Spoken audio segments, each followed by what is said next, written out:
Dans un contexte où la République démocratique du Congo cherche à occuper une place centrale sur l'échiquier politique et économique de l'Afrique centrale, nous vous invitons à découvrir la suite de notre entretien exclusif avec M. Augustin Katanga, ancien conseiller des premiers ministres Antoine Gizenga et Adolphe Mozito. Fort de son expérience de 5 ans, soit de 2007 à 2012, dans les arcanes du pouvoir à la primature, M. Katanga nous dévoile des détails inédits sur les défis diplomatiques et les stratégies économiques qui façonnent l'avenir de notre pays. Entre relations internationales délicates, instabilité politique, montée en puissance du tribalisme et les ambitions de développement, ces analyses offrent un éclairage précieux sur les enjeux qui marquent la République démocratique du Congo aujourd'hui. Un échange à ne surtout pas manquer. À suivre. Dernièrement, j'ai reçu, pour l'anecdote, les évêques de la Cinco, le jour où ils ont élu leur nouveau président, leur nouveau bureau. Et dans nos discussions, je ne vais pas les dévoiler ici, mais il y a eu une demande allant dans ce sens. Mais ma réponse était claire. J'ai dit, mes seigneurs, je suis à votre disposition. Je ne demande que ça. Mais dites-moi, comment vais-je m'y prendre? J'ai pris l'exemple que de trois opposants. J'ai commencé par Martin Fayoulou. Je dis, mais il n'a jamais reconnu les résultats des dernières élections. Comment est-ce qu'il acceptera ma main tendue? Moïse Katumbi était prêt à faire la même chose, ou il avait même fait la même chose, mais grâce, évidemment, à la pression des siens, il a accepté qu'il rentre dans les institutions, mais lui reste borderline. Joseph Kabila, n'en parlons pas. Lui, il a carrément boycotté les élections et prépare une insurrection, parce que l'AFC, c'est lui. Alors, on va revenir sur une affaire très capitale pour l'avenir et la sécurité de la République démocratique du Congo. On venait tout à l'heure de suivre le président Tshisekedi qui a fait des déclarations très graves concernant l'ancien président Joseph Kabila Kabange. Comme quoi il serait le vrai et véritable patron de l'AFC. Alors, quelles est selon vous les implications d'un tel rapprochement de Joseph Kabila avec la rébellion du M23, parce que n'oublions pas que Joseph Kabila a été président de la République démocratique du Congo 18 ans durant, et que voir cet ancien président s'engager aux côtés d'un ennemi qu'on cite, le Rwanda, c'est une menace réelle contre la sécurité de la République démocratique du Congo. Comment, selon vous, le pays peut faire face à cette énième menace? Merci pour votre question. Moi, je trouve cela malheureux pour un ancien président de la République qui avait tous les honneurs du peuple congolais pour le fait d'avoir contribué à une passation pacifique et civilisée de pouvoir. Passation pacifique et civilisée de pouvoir. Qu'est-ce que cela signifie? Ça signifie que le président, l'ancien président de la République, ne va pas chercher à mettre le croc en jambe au président nouvellement élu.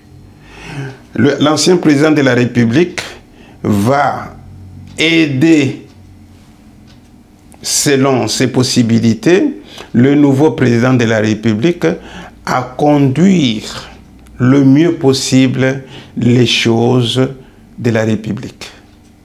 Et l'ancien et le nouveau président de la République ne devrait pas aussi verser dans des vengeances inutiles qui allaient bloquer ou gêner l'évolution ou l'émancipation de l'État congolais.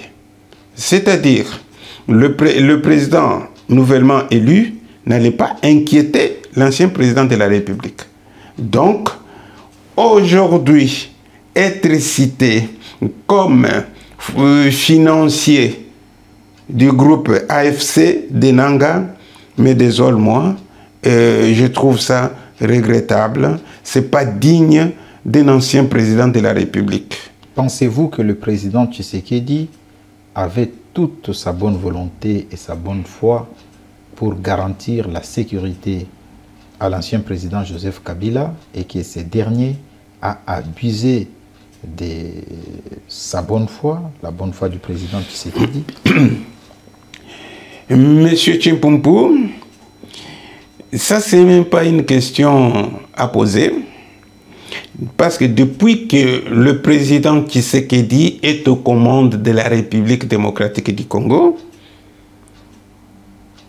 la sécurité de l'ancien président de la République n'a jamais été un problème, n'a jamais été inquiété. Le président, l'ancien président de la République, sillonnait le pays, allait où il voulait. Tout le monde a vu qu'il n'était jamais inquiété. Mais à un certain moment, c'est en 2011, non, en 2021, je dirais même mi-2020, quand les histoires ont commencé, moi je sais que le président Fathi recevait souvent son ancien président de la République, donc le président honoraire Joseph Kabila. Tout le temps, il était reçu soit à l'OIA, soit dans sa résidence d'Ensélé. Les relations étaient au beau fixe. Mais qu'est-ce qui a gâché ces relations? Qu'est-ce qui a gâché ces relations? Vous savez, les gens qui ont été au pouvoir, aux côtés de l'ancien président de la République, se voyant aujourd'hui au chômage, certains essayer de tirer les ficelles, vous voyez, ainsi de suite. C'est ça qui est déplorable. Maintenant, on a vu comment le nouveau président de la République a galéré avec la plateforme FCC.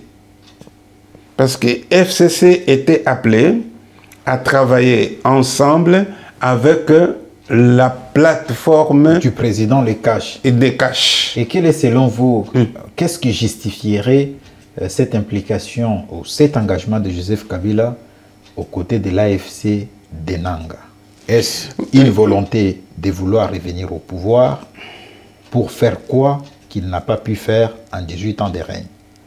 Est-ce une volonté de satisfaire ses camarades, c'est-à-dire ses collaborateurs politiques qui sont au chômage aujourd'hui, comme vous l'avez énuméré tout à l'heure, ou c'est une autre volonté de vouloir foutre le pays en l'air? Heureusement que ce document est toujours à mes côtés.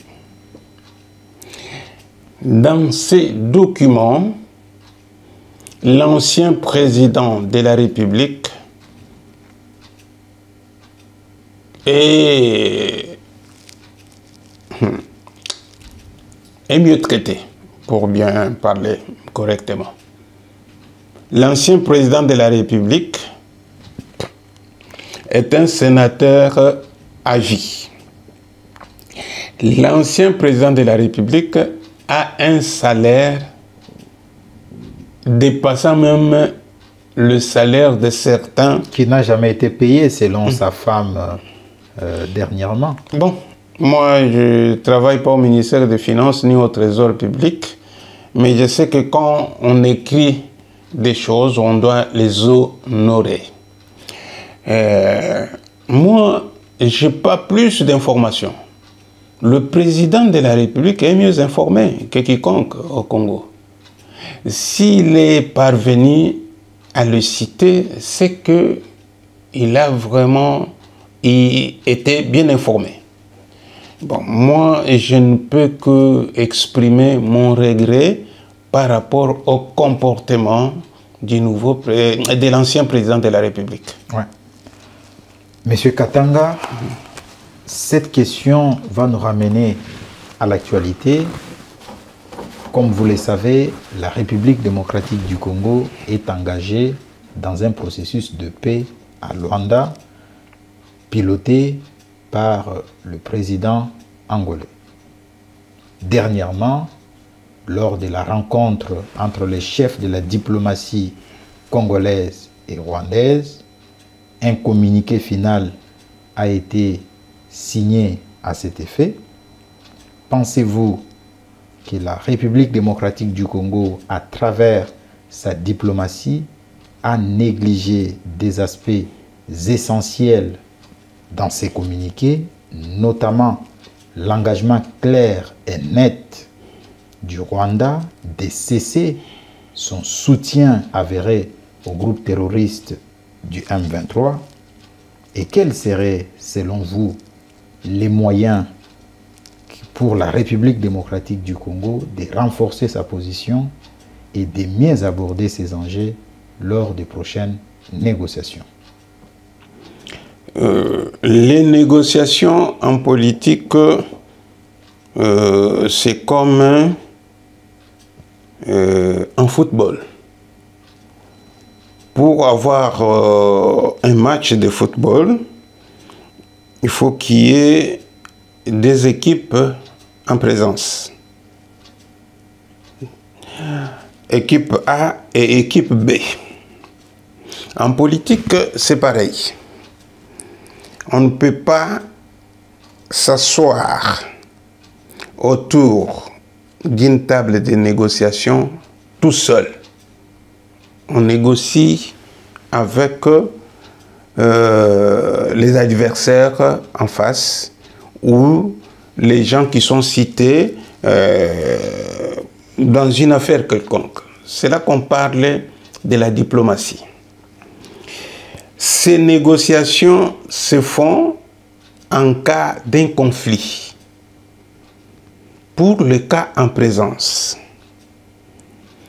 est-ce que la République démocratique du Congo est en conflit avec un État voisin? On dirait, par les gens qui sont politiquement avertis, les gens qui sont rodés politiquement, ils diront oui, la République démocratique du Congo a un conflit armé avec le Rwanda. Point. Est-ce que le Rwanda admet d'être en conflit avec la République démocratique du Congo? Le Rwanda n'admet pas. Comme le Rwanda n'admet pas, donc de façon la plus officielle, vous ne pouvez pas vous asseoir avec le Rwanda pour discuter d'un problème qui ne reconnaît pas. Officiellement, en diplomatie, c'est ça. Mais maintenant, vous avez des preuves que c'est le Rwanda qui envoie ses hommes, ses militaires derrière un groupe qui opère sur le sol congolais, surnommé M23. Mais les militaires qui combattent, qui tuent les gens au Congo, derrière le nom M23, ce sont des militaires rwandais. Ça a été prouvé. Il y a des rapports qui l'attestent, qui le prouvent. Mais vous continuez toujours à nier. C'est là où j'ai parlé un petit peu plus haut de la mauvaise foi. Le président Fachi, le président Tshisekedi, est animé de bonne foi pour dialoguer avec ses voisins. Mais on ne peut pas dialoguer avec quelqu'un qui est menteur, qui n'est pas de bonne foi, comme le président rwandais, comme le président ougandais.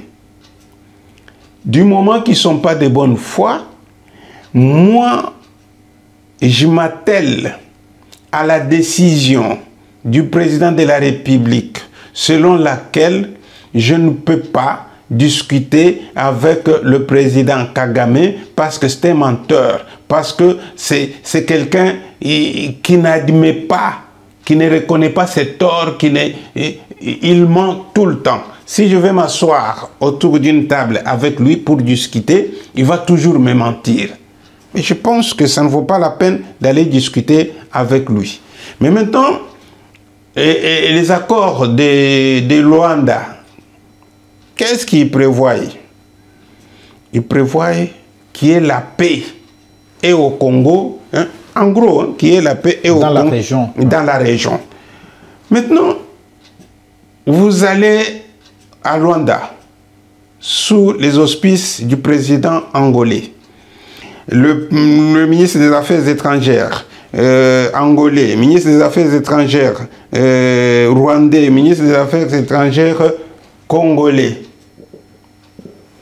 Vous discutez. Ceux qui font la guerre au Congo, c'est le Rwanda par l'entremise du M23. Mais vous signez un accord dans lequel... Un communiqué. Ou un communiqué que vous prenez à l'issue de vos travaux. Mais dans ces communiqués, vous ne faites aucune allusion sur le M23. Aucune. Il y a un problème. Dans ces communiqués, on vous impose, ou vous, la délégation congolaise, vous reconnaissez que nous allons faire de notre mieux pour désarmer le FDLR. FDLR existe au Congo et se trouve où? Il a déjà fait quoi au Congo? Au Congo. Au Rwanda? Est-ce que FDLR est allé attaquer le Rwanda comme M23 attaque le Congo? Non. Alors, le problème ne se pose pas au niveau que vous êtes allé participer et tout ça. Le problème se pose au niveau des négociateurs. Vous ne pouvez pas apposer votre signature si vous n'avez pas lu et relu ces documents, et dans la diplomatie, vous êtes consultant à la matière, donc quand on envoie des négociateurs, ils font toujours rapport à leur capitale. Tout à fait. Je pense que ces communiqués qui a été signé par le représentant de l'État congolais, et même ces représentants ont été en accord avant d'apposer, je pense, avant d'apposer leur signature sur ces communiqués, ont été en accord avec les autorités à Kinshasa. Alors, est-ce là une erreur stratégique ou ça relève tout simplement de l'incompétence? Et moi, je parle à ce niveau d'une erreur stratégique. Parce que le président de la République lui-même, au niveau de Bruxelles, convalescent, il dit « J'étais en train de piloter la délégation qui est au Rwanda ». Il a dit. C'est-à-dire, si notre ministre des Affaires étrangères signe, donc c'est avec l'accord du président de la République. Bon, si c'est cela que le président a donné son accord pour qu'il signe, c'est une erreur stratégique. C'est une erreur diplomatique. Qu'est-ce qu'il faut faire là maintenant? On ne porte pas des gants. Moi, quand j'étais encore jeune, j'aimais bien jouer au football. Mais quand j'ai joué au foot, c'est un exemple que je donne comme ça pour que vous puissiez comprendre. Quand j'ai joué au football, j'étais un bon dribbleur. Donc j'étais la cible des défenseurs et des joueurs adverses. Et ils cherchaient à me casser les jambes. Mais souvent, quand j'avais trop mal, on me fait ces jeux durs. Quand je me retourne, je te donne un coup de poing. On s'est bagarré. Maintenant, le Congo, vous savez très bien que on a occupé votre territoire par tel groupe armé qui est piloté par tel pays voisin. Qu'est-ce que vous faites? Vous vous défendez. Il n'est pas interdit à un État ou à un individu de se défendre. C'est même prescrit dans la Charte des Nations Unies. C'est légitime. C'est légitime, c'est de la légitime défense. Alors moi, ma question, elle est de savoir aujourd'hui, qu'est-ce que le Congo attend pour se défendre valablement? Aujourd'hui, le Congo s'est doté de l'équipement militaire de qualité dans tous les secteurs de l'armement. Au niveau terrestre, au niveau maritime, au niveau aérien, nous avons les drones, nous avons ce qu'on appelle des Sukhoi, les avions d'attaque, nous avons tout. Depuis 2 ans, notre territoire est occupé par un mouvement insurrectionnel étranger? Non. Ce n'est pas possible. C'est là où je peux dire qu'il y a de l'incompétence. Très bien, très bien. Je pense qu'on va suivre un peu une petite séquence où le président de la République parle de la diplomatie et il martèle sur le fait qu'il faudrait nommer des diplomates ou des ambassadeurs qui connaissent bien le pays hôte et qui parlent les langues de ce pays-là. Et on va revenir pour finir notre entretien d'aujourd'hui. Très bien. Attention, il y a aussi une réalité en Belgique. La Belgique, il ne faut plus la voir comme l'ancienne Belgique qui était, qu'ils appelaient eux-mêmes la Belgique de papa. La Belgique aujourd'hui, elle s'est très fortement communautarisée et même dans leur système d'exportation, de business, de commerce avec l'étranger, ils le font plus par des communautés. Donc c'est à nous aussi d'adapter notre diplomatie à ce niveau-là. Et je suis en train même de réfléchir à voir comment, avec nos compatriotes de la diaspora, avoir des diplomates qui parlent très bien le néerlandais, qui parlent très bien le français, qui parlent bien l'allemand pour la région germanophone, et qui se mettent en contact justement avec ces gouvernements communautaires pour voir les rapprocher les uns après les autres. Donc il y a un travail complet à faire. Mais quant aux relations, je vous rassure, elles sont excellentes. Alors, M. Katanga, avant de suivre le président de la République sur la diplomatie congolaise, on abordait cette question sur les processus de Luanda sous la médiation du président angolais. Et nous avions ensemble fustigé ce qui a suscité les réactions des réseaux sociaux, les communiqués finaux signés par le chef de la diplomatie congolaise, où nulle part on a mentionné les M23, mais par contre, dans ces communiqués, on parle du FDLR, un mouvement qui n'existe même pas. Parce que depuis que ces mouvements, on nous en parle tout le temps, mais on n'a jamais entendu qu'il y a eu des morts au Rwanda causées par le fait de ces mouvements. Et en plus de cela, les FDLR de 1994, ça fait plus de 30 ans, c'est des gens qui sont dans les 70 ans, 80 ans, 90 ans aujourd'hui. Alors on se pose la question de quel FDLR s'agit-il? Ne tombons pas, excusez-moi, dans le piège des Occidentaux. Alors, on a suivi le président de la République où il parle des diplomates. Il dit qu'il faudrait nommer des diplomates ou ambassadeurs qui connaissent les langues et les cultures de pays hôtes. Selon vous, est-ce un avantage stratégique ou juste un privilège de nommer quelqu'un qui parle la langue de ce pays-là? Merci, M. Tchimpumpu. Je pense que le président de la République est dans le bon. Je commence par là pour dire que le président de la République est dans le bon. Parce que l'avantage, c'est quoi? Quand vous avez quelqu'un qui parle déjà la langue du pays, le pays dans lequel il est accrédité comme ambassadeur, c'est un avantage.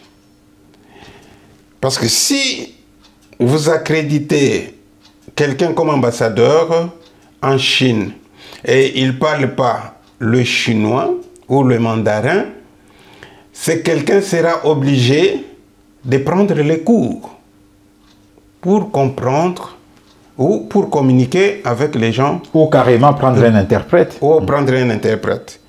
Tout ça, ça ralentit l'avancement de la fluidité des relations bilatérales. Voilà. Mais si quelqu'un maîtrise déjà le mandarin, c'est déjà un avantage où on attaque directement le travail. J'ai, dans une émission que j'ai eu à faire avec le regretté Christian Ilunga Mwanabute Wamutombo, dans cette émission, j'avais évoqué la question de la diplomatie. J'avais conseillé au président de la République de nommer ses propres diplomates, de nommer ses propres ambassadeurs. Parce que dans le monde actuel, et surtout dans notre pays, les ambassadeurs ou les diplomates obéissent à la personne qui les a nommés. Et puis, il faut qu'ils nomment les gens qui comprennent sa vision politique. J'étais allé même plus loin pour dire que il faut que le président de la République commence par nommer ces gens-là, ces nouveaux ambassadeurs, dans les pays du Conseil de sécurité de l'ONU. Il y en a 5. Il faut qu'il nomme les gens qui sont acquis à sa cause, qui soutiennent sa vision politique, déjà dans ces pays-là. Et une fois qu'il a nommé dans ces pays-là, il faut qu'il pense à nommer à l'État d'Israël. Parce que de bonnes relations diplomatiques avec l'État d'Israël peuvent aussi nous apporter des retombées positives. Ouais. Quand on fait une telle politique, on nomme des ambassadeurs dont on est sûr dans des pays d'abord considérés comme pays du Conseil de sécurité de l'ONU. On a un petit peu un accès à beaucoup d'informations qui peuvent nous échapper. Monsieur Katanga, je ne vous coupe pas la parole. Permettez-moi d'interagir. Le président a nommé un ambassadeur en Russie. Parce que vous parlez des 5 pays composant les conseils de sécurité des Nations Unies. Dernièrement, le président a répété à 2 reprises qu'il allait participer au sommet Russie-Afrique au mois de juin dernier. Et pourtant, il ne s'agissait pas du sommet Russie-Afrique. Il s'agissait du sommet BRICS qui a été reporté. J'ai été en Russie et j'ai été appelé par mes camarades russes, aujourd'hui qui travaillent au ministère des Affaires étrangères et dans les services de sécurité russes. Ils m'ont posé la question, mais votre président parle du sommet Russie-Afrique, mais il ne s'agit pas du sommet Russie-Afrique, il s'agit du sommet du BRICS où le Congo pourrait être invité. Est-ce là un manque de communication entre le président de la République et son représentant? Parce que l'ambassadeur, il est le représentant du chef de l'État dans un autre pays, dans un autre État, ou c'est juste une erreur, comme on a parlé tout à l'heure, d'une erreur stratégique. Est-ce possible que l'ambassadeur qui est en Russie ou dans un autre pays, membre du Conseil de sécurité des Nations Unies, ne soit pas en communication permanente avec le président de la République et qui est son chef hiérarchique? Merci beaucoup, M. Chimpumpu, pour la question. Mais je viens de vous dire tout à l'heure qu'il faut nommer les gens qui sont acquis à votre cause, à votre vision, qui comprennent votre vision. Ça peut être si l'ambassadeur que vous avez accrédité auprès de la République de Russie, la Fédération de Fédération de Russie plutôt, c'est quelqu'un qui ne vous aime pas, qui n'adhère pas dans votre vision, qui n'adhère pas à votre vision politique, il peut vous induire en erreur. C'est pour cela qu'il faut avoir dans la diplomatie les gens de confiance. Dans la diplomatie. Je dirais que c'est une mauvaise communication, une mauvaise information.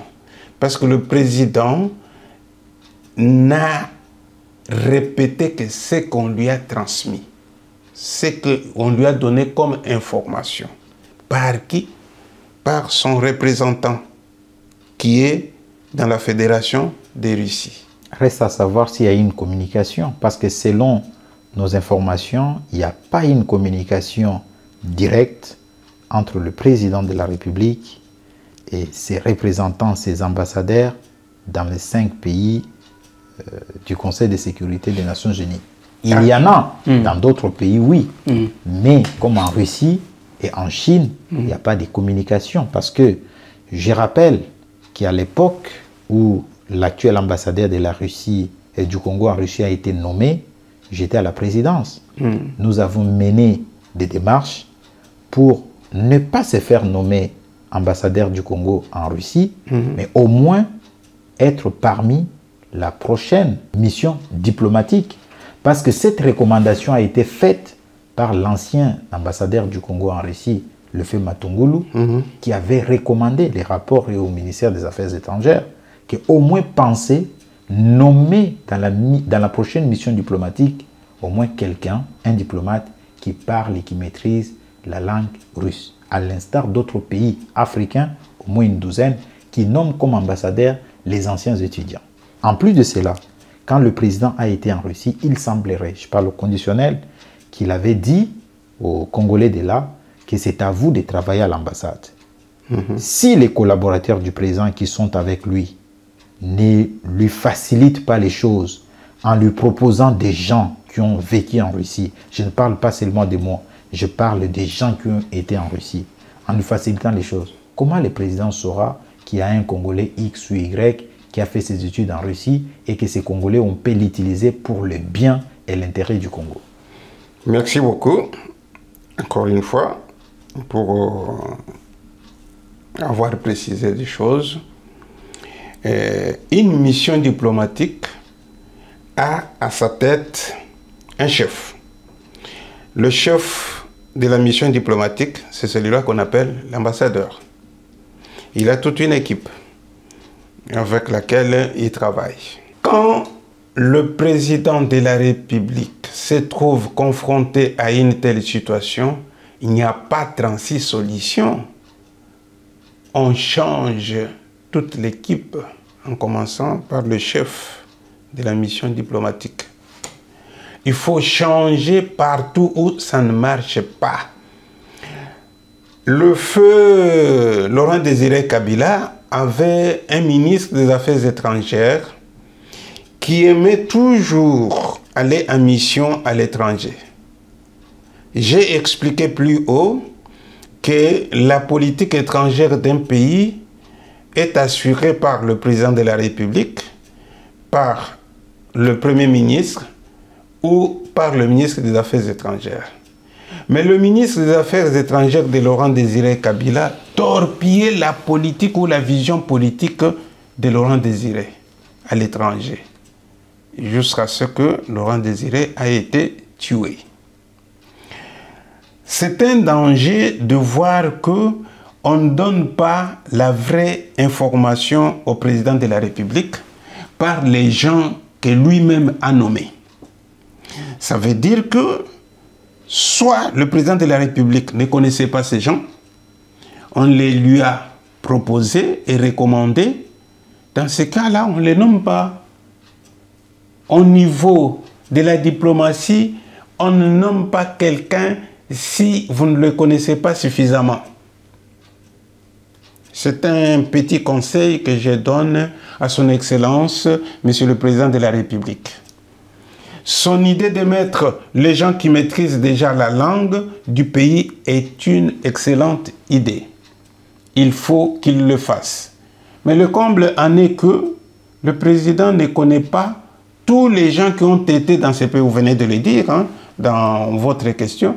Tous les gens qui ont été dans ces pays-là, dont les langues sont compliquées, lui, il ne les connaît pas. Il faudrait qu'on lui apporte... On lui les présente. On lui présente quelqu'un tel a été en Chine autant d'années, il parle couramment chinois. Il ne peut pas obligatoirement être chef de la mission diplomatique. Il peut être secrétaire de l'ambassade, il peut travailler, il peut être attaché militaire de l'ambassade. Il y a plusieurs postes que les personnes peuvent occuper. Même si le chef de la mission lui-même ne parle pas la langue, il peut avoir ses collaborateurs qui parlent la langue du pays.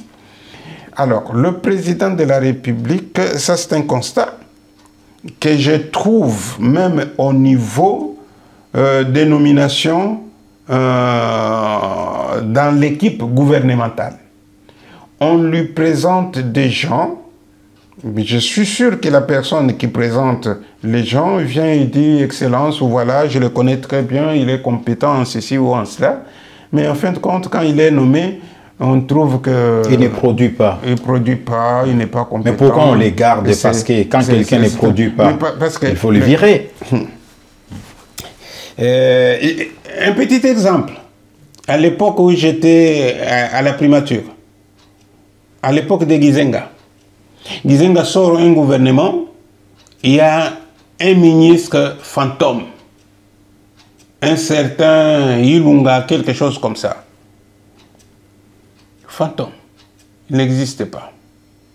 Mais il y avait des gens que Gizenga lui-même connaissait et avait mis sur la liste. Avant que le gouvernement ne sorte vers 20 h, au journal de 20 h, sur la RTNC, on a enlevé les noms des gens que Gizenga avait mis, les gens qui existaient. Je connais ce que j'ai dit. Mais par contre, le ministre fantôme Kasongo Ilunga ou quelque chose comme ça, on n'a pas enlevé. Il est resté. Mais maintenant, quand le Premier ministre, le patriarche Gizenga, se rend compte que ce n'était pas ça, il dit au président de la République que il faut qu'on annule cette nomination, on recommence. Vous savez la réponse qu'ils ont donnée? L'entourage du président Kabila.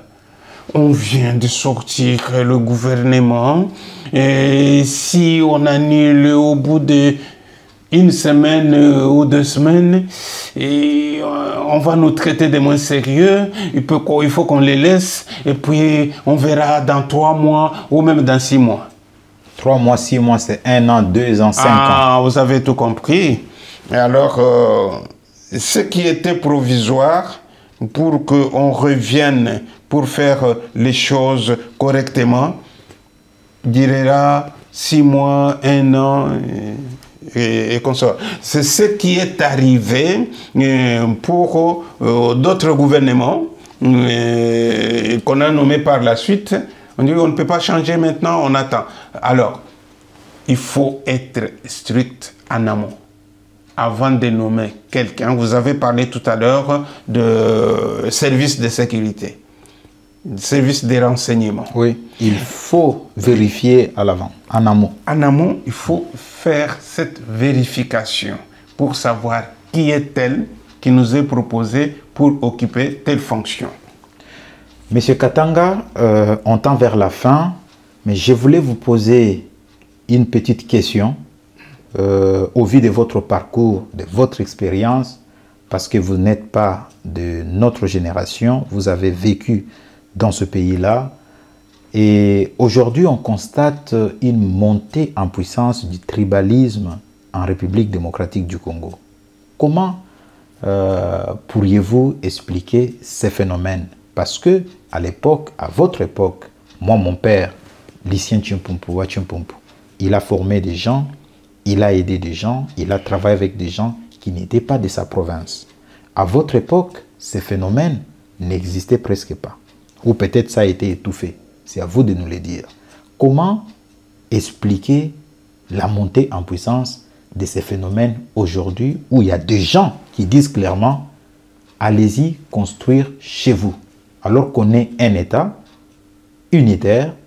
Mais ces discours tendent à nous faire comprendre qu'on est un État qui regroupe à son sein une multitude d'États. Comment pourriez-vous expliquer cette montée en puissance? Cette montée en puissance du tribalisme est inexplicable. Bon, peut-être que j'enlève le mot explicable. Est inacceptable au Congo. Ce n'est pas au pays de Lumumba qu'on doit parler du tribalisme, parce que Lumumba a versé son sang pour l'unité du Congo, du nord au sud, de l'est à l'ouest. Donc le Congo, ou le peuple congolais, depuis la fondation même, depuis la création de l'État indépendant du Congo, cet État a été fondé sur l'unité. Le mot Congo lui-même veut dire unité. En lingala, l'Isanga. Congo, ça veut dire ça. L'assemblée de gens. Congo. Le Congo, ce n'est pas un pays dans lequel on peut vivre chacun dans son coin. On peut traiter le président Mobutu de dictateur, mais il avait quand même réussi à faire cette politique-là. Moi, je me souviens, mon grand frère à moi, qui m'a élevé, d'heureuse mémoire, qui vient de nous quitter, il y a à peine un mois. Je suis désolé. Il y a à peine un mois. Il a embauché à son travail. Il y a des témoignages le jour de son enterrement. Il a travaillé comme directeur régional de l'office de route en Bandaka, à l'Équateur. Mon grand frère a embauché les gens qui n'étaient pas du Kasaï. Moi, je suis Kassaïen. Je suis Louba. Mais mon frère a travaillé avec les gens de tous les horizons. Ils ont témoigné le jour de son enterrement. Mais pourquoi il y a ce phénomène? Parce qu'il y a l'ignorance. Les gens qui sont mal instruits. Les gens qui ont une formation incomplète. Les gens qui ont une instruction incomplète, inachevée. Ce sont ces gens-là qui se comportent comme cela. Et ça se passe aujourd'hui parce qu'il n'y a pas le patriotisme.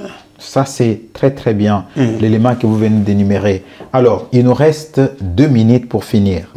Je vais vous poser 3 petites questions rapidement que vous allez me répondre brièvement en un mot. C'est quoi votre définition d'un bon citoyen, d'un bon dirigeant et c'est quoi le but de notre existence en tant qu'humain sur Terre? Je commence par le but de mon existence sur Terre. L'Éternel, mon Dieu, Hachem, le Dieu de mes pères, l'Éternel Tout-Puissant, le Dieu de mes aïeux, me recommande, je parle de moi, me recommande d'avoir de l'amour envers mon prochain, mon semblable. Donc, moi, tout ce que je fais, c'est autour de l'amour. Je vis avec l'amour, je vis par l'amour, je vis autour de l'amour. Ça, c'est pour mon existence ici sur Terre. Mais c'est presque ça aussi pour un bon citoyen. Un bon citoyen, c'est celui-là qui a facilement de la compassion quand il voit son semblable dans un malheur. Je le dis parce que je viens de le vivre. je viens de le vivre, j'ai perdu mon grand frère aimé, l'irremplaçable. Hein?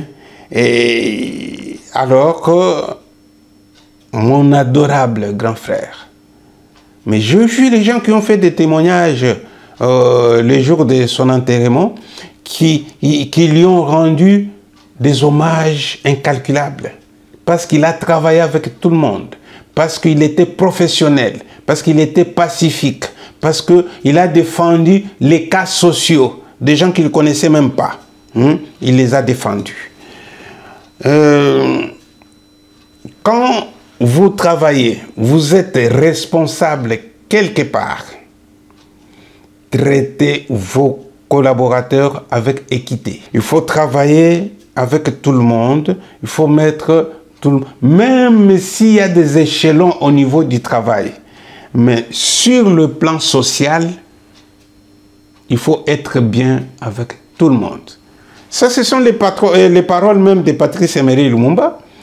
Il dit à l'école, on lui disait d'être bon avec les autres, d'être serviable, d'être amical, d'être ceci. Mais ceux-là qui lui demandaient d'être bon, et ils étaient méchants. Et finalement, ils l'ont tué d'ailleurs. Mais nous devons avoir cet amour-là. Nous devons vivre dans l'unité, dans la joie, d'être toujours ensemble. Parce que nous sommes un pays uni, un pays unitaire, un pays qui, depuis qu'il a existé, on nous parle que de l'unité, d'être toujours ensemble. C'est ça le Congo, sa signification. Likonga, kozala, ensemble. Hein? Alors, là vous avez parlé d'un bon citoyen. Alors c'est quoi la définition d'un bon dirigeant? Un bon dirigeant d'un pays. Le dirigeant d'un pays, c'est celui qui est un bon dirigeant, hein, qui est au service du peuple de ce pays-là. C'est lui qui est le serviteur de ce pays-là.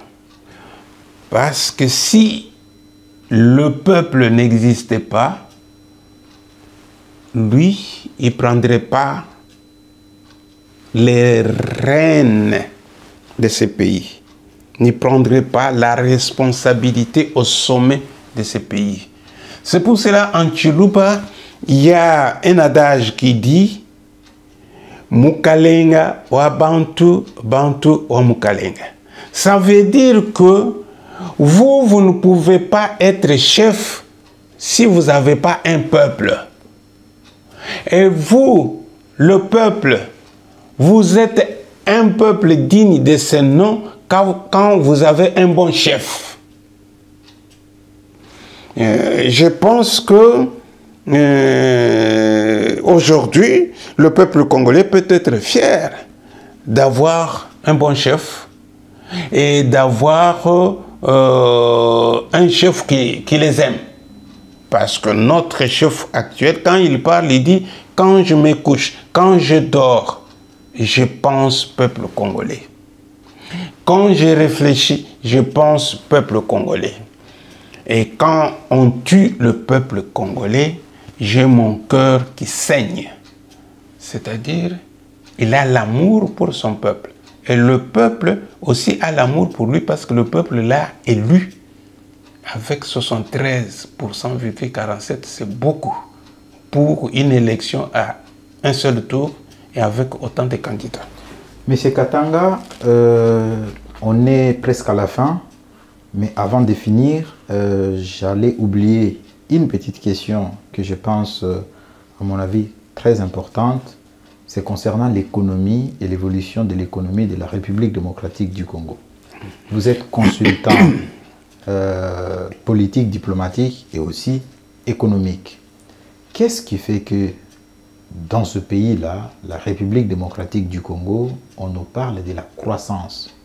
Il y a une croissance économique, il y a une mobilisation des recettes, mais comment expliquer que cette croissance économique et la dite mobilisation des recettes publiques ne se matérialisent pas dans l'assiette du peuple congolais. Qu'est-ce qui explique que la pauvreté continue à faire son bonhomme de chemin en République démocratique du Congo? Je vous remercie pour votre question. Et je m'étais rendu compte que vous m'avez questionné sur la politique étrangère, donc on a parlé de la politique. Vous m'avez questionné sur la diplomatie du Congo, mais je me demandais est-ce qu'il me posera une question sur l'économie ou pas. L'économie, c'est ça qui fait fonctionner vraiment un pays, une nation. Parce que c'est l'économie qui finance la politique, c'est l'économie qui finance la diplomatie. L'économie, j'ai pour l'habitude de la définir en deux mots. L'offre et la demande. Ce sont les deux piliers de l'économie. Mais l'offre, c'est quoi? L'offre ne peut exister que quand on produit. La production ne sert à rien si vous creusez, par exemple le cas du Congo, vous creusez, vous prenez, vous mettez dans les sacs et vous vendez. La production n'a pas de valeur ajoutée. La production se trouve d'un côté et de l'autre, il y a la consommation. Quand on produit sur le plan agricole, c'est ce qu'on a produit que l'on peut consommer. Ce qu'on a produit, c'est ça que l'on peut consommer. Ce n'est que quand on a consommé, on peut aussi vendre le surplus. Le surplus, on peut le vendre, même autour de soi, même au-delà. Mais je parle de la production et de la consommation. Et la production ramène l'offre sur le marché. La consommation nous ramène la demande sur le marché. Mais si vous n'avez pas beaucoup produit et qu'il y a trop de demandes sur le marché, qu'est-ce que vous pouvez offrir? Rien. Et si la demande dépasse l'offre, ça va être compliqué. Les prix sur le marché vont augmenter. Il y aura accroissement des prix sur le marché. Je pense que c'est le cas que nous sommes en train de vivre aujourd'hui au Congo. Parce que les produits de consommation au Congo sont des produits importés. Beaucoup. Je profite pour remercier le ministre, le vice-premier ministre et ministre d'économie, Daniel Mukoko Samba, que je connais très bien. Moi, à mon époque, je l'appelais Dirkaba, chargé de l'ECOFIN à la primature. Excellence, Monsieur le ministre, félicitations pour les mesures que vous avez prises récemment concernant les produits de première nécessité. Parce que l'économie n'a de l'importance que quand elle répond à la satisfaction des besoins fondamentaux, les besoins essentiels de la population, du peuple. C'est ce que le professeur Daniel Mukoko Samba a fait. Il a du moins enlevé les taxes sur les produits de première nécessité, mais maintenant ça va alléger à la base les prix. Et le commerçant ne peut pas dire que je vends ça à 10 $ parce que j'ai transporté du Bandundu ou du Congo central jusqu'à Kinshasa. Non, il n'y a plus de taxes. Il n'y a plus de barrières sur la route pour vous taxer ceci ou cela. Comme il n'y a plus de taxes, donc ce qu'on appelle chez nous la TVA sur les produits, il n'y en a plus. Alors, ça va entraîner la baisse des prix. Et ça va profiter aux populations. À la poche, oui, ou au panier de la ménagère. Merci beaucoup, Monsieur Augustin Tumba Katanga. Je vous remercie beaucoup d'avoir accepté notre invitation. Je rappelle que vous avez été conseiller politique, diplomatique des premiers ministres Antoine Gizenga et Mozitu. Actuellement, vous êtes consultant politique, économique et diplomatique. Merci beaucoup, Monsieur Chimpumpu. C'est moi qui vous remercie pour avoir pensé à moi afin que nous puissions réaliser cette émission. Je vous souhaite du fond de mon cœur que vous puissiez réussir dans ce que vous avez entrepris, que vous puissiez aller de l'avant afin de pouvoir mieux servir notre pays, notre nation et surtout notre peuple. Merci beaucoup et à la prochaine occasion. Je suis toujours disponible. Merci à vous. Au revoir. Au revoir.